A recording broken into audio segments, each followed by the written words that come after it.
my new friend, my warden.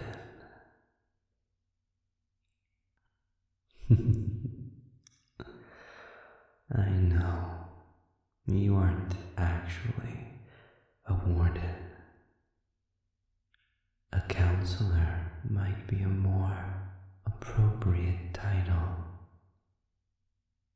but you are on that side of the metaphorical bars to this prison. So in that sense, my name for you seems apt.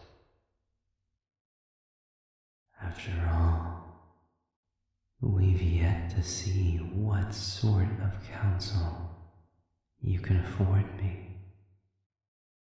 Unless that's the purpose of today's visit. Oh, what a pleasure. By all means then, let's get to it. I believe you may find me a bit more effusive this time around. My captors deigned to actually feed me just this morning, considering how long I'd been left to wallow in hunger up until that time. It was an unexpected, but not unwelcome, show of mercy. Perhaps because they knew you were coming to see me. No sense in putting their typical treatment of those under their care on display for unsuspecting eyes such as yours. Why, that might risk you feeling some kind of empathy for those of us here, and that would be a very slippery slope indeed. Besides, with the current state of things as they are, it's not particularly difficult to find someone who can provide my particular form of sustenance. Casual starvation aside, I'm not sure which side of these wards is worse to be on at this point.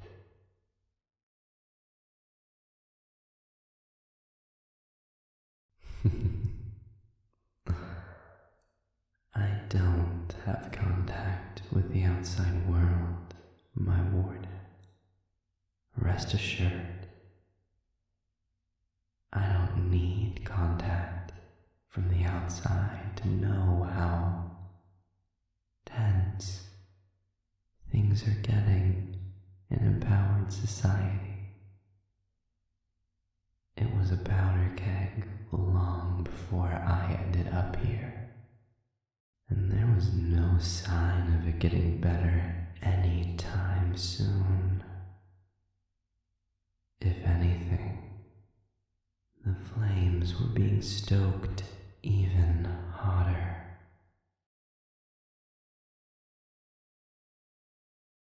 Of course, we are not here to talk about the finer points of the current state of empowered affairs.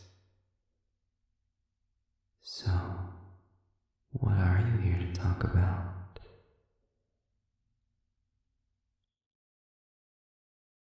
Oh, temptation served to me on a silver platter.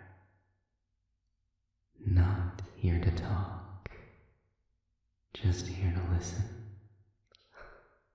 A dangerous offer to make to someone like me.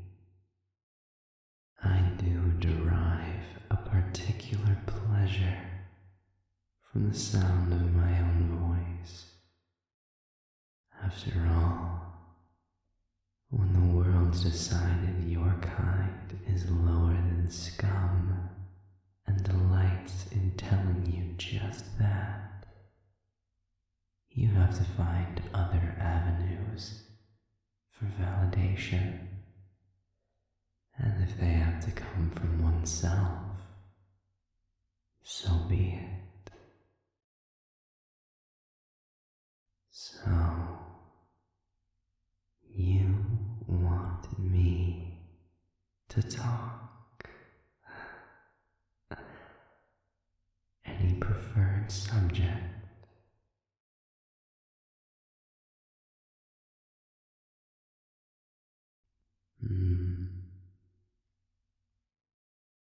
That's an easy question to ask, but I'm not sure it's so easy to answer. What were my intentions? I appreciate the implicit implication that I had enough forethought to have some sort of greater intention with my obsessive little friend. I'll try not to disappoint. Tell me, just how much of the department's file on me have you read? All of it?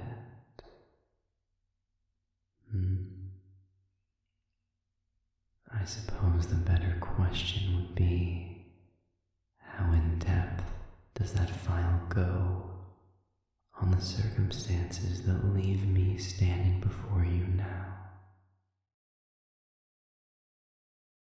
I just want to avoid retreading ground you've already studied. I know how busy they must be keeping you. I can't imagine you have much spare time to waste on stories you've already heard.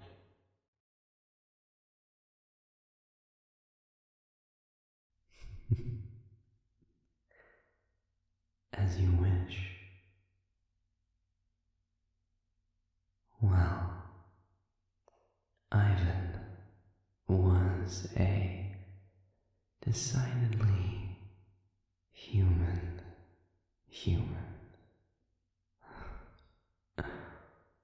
Generally well-intentioned, if a bit self-pitying. But they all have their moments in that regard, don't they? Brief as their little lives are, you'd think they would try to spend a little less of it miserable. But I suppose if they did that, my kind would starve. So, one man's pain is another man's lifeline. He had an obsessive personality, one he had under control, but which bubbled delightfully close to the surface. Would that next drink be the tipping point? That next bout of jealousy? That newest coping mechanism turned compulsion? He had me on the edge of my seat, even if he was something of a side project for me. You see, up to that point, I had taken a decidedly more transient approach when it came to feeding. Something I imagine you are used to as an inchoate.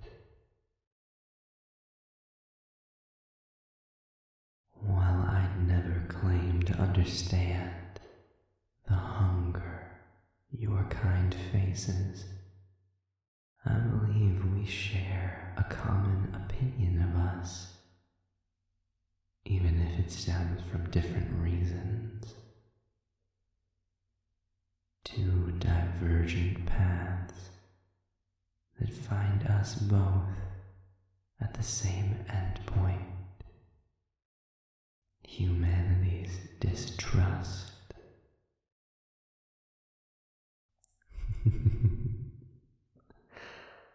Oh, perhaps that's too charitable a term.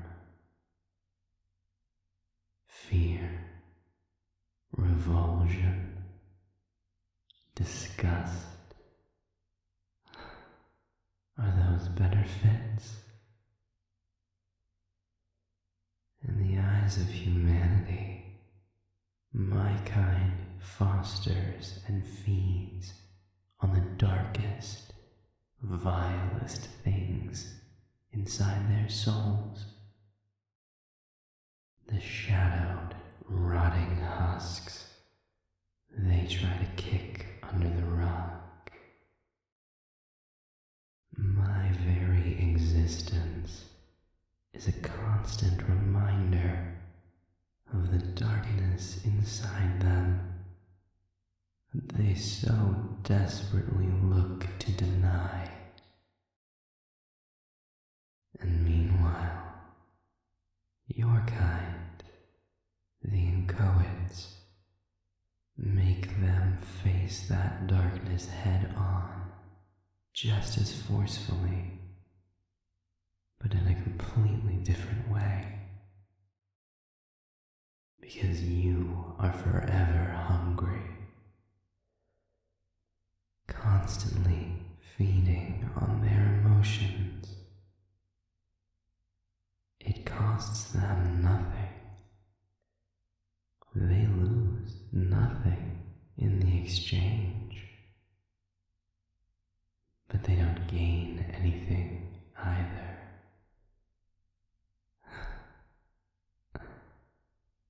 An incubus needs pleasure to survive, so they create pleasure. The human feels good and loses nothing in the feeding. An empathy demon needs happiness to survive, so they create happiness. The human feels good and loses nothing in the feeding. But then there's your kind. You don't create any feelings because you can feed on any of them, just as they are. And still, the human loses nothing in the feeding. But now, there's nothing to gain. Human minds like transactions, trades, services rendered require payment. It's not enough to be put at no disadvantage by helping someone. They need something in return, or they at least need there to have been a cost to them, so that they have a justification to not help in the future. But with inchoates, there isn't one. There's no reason why a good human wouldn't willingly let a demon feed on them. But they hate the thought of it anyway, and they can't explain why.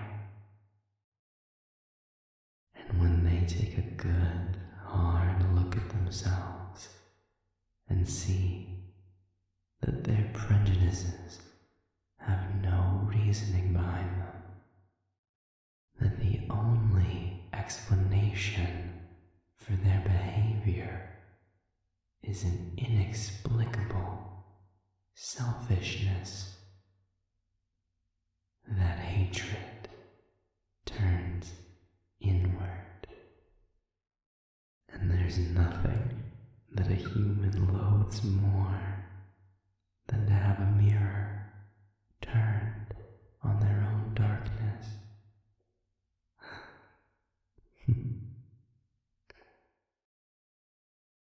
Perhaps that's why things are becoming so incredibly tense out in the world right now. Too many humans with dark threads they dare not acknowledge.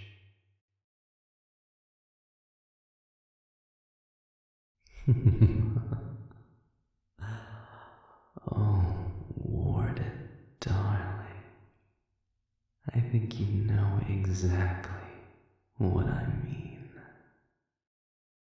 Or is the department really so blind that they aren't paying any mind to the vultures circling? Even a performative one.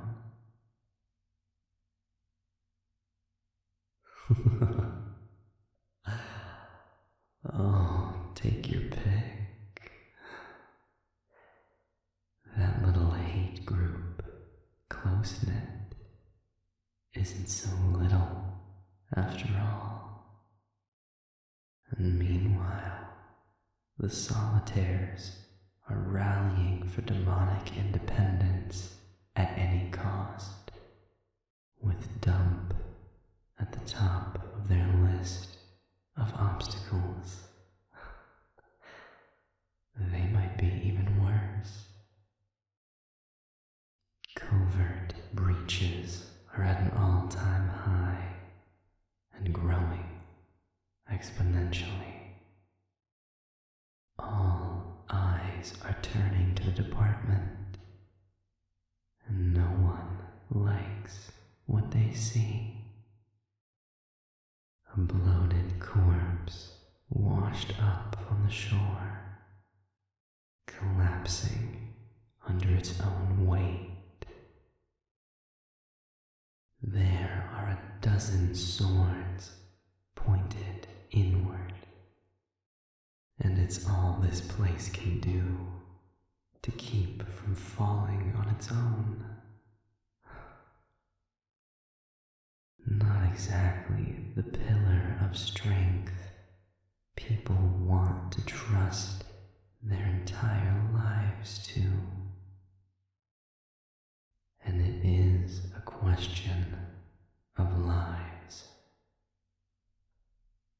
All of our lives, demon and human. We exist under the rule of a government entity that can't even manage its own naming conventions, much less the fate of all empowered affairs here in Elegy.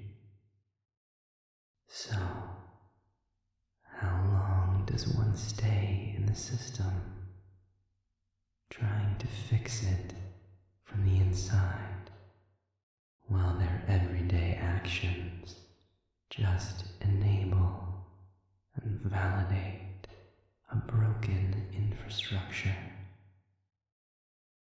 How bad does it have to get before even good-intentioned compliance is seen as complicit harm?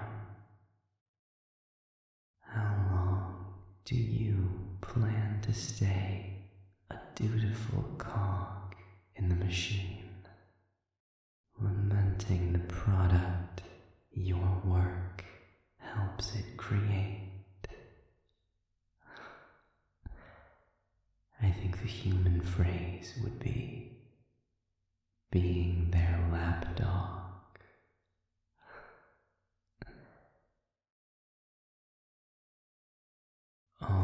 but that's just it, my warden. I haven't changed the subject. I am talking about me and you and every other demon under this roof, because that's how they see us,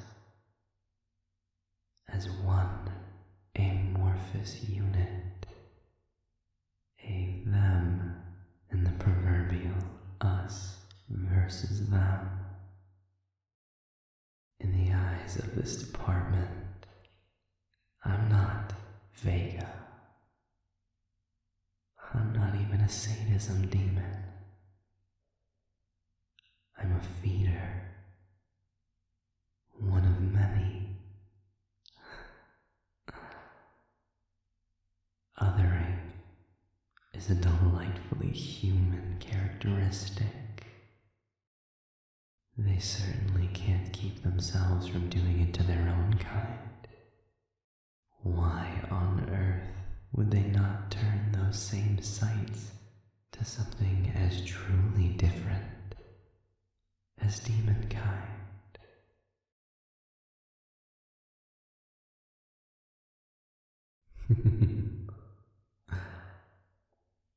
I can ask fewer questions if you like. Rhetorical as many of them might be, I know how frustrating it can be to not have good answers, especially when they're good questions. Or, at the very least, important ones. What was that? Apparently, I need to put in a complaint with the department. Whoever's upstairs is being a terrible neighbor.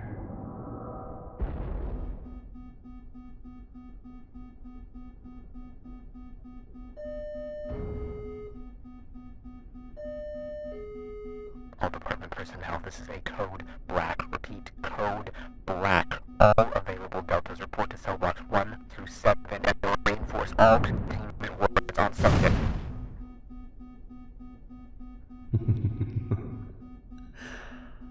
Oh, I guess I just got my answer. Now I know which side of these wards is worse to be on. At least right now.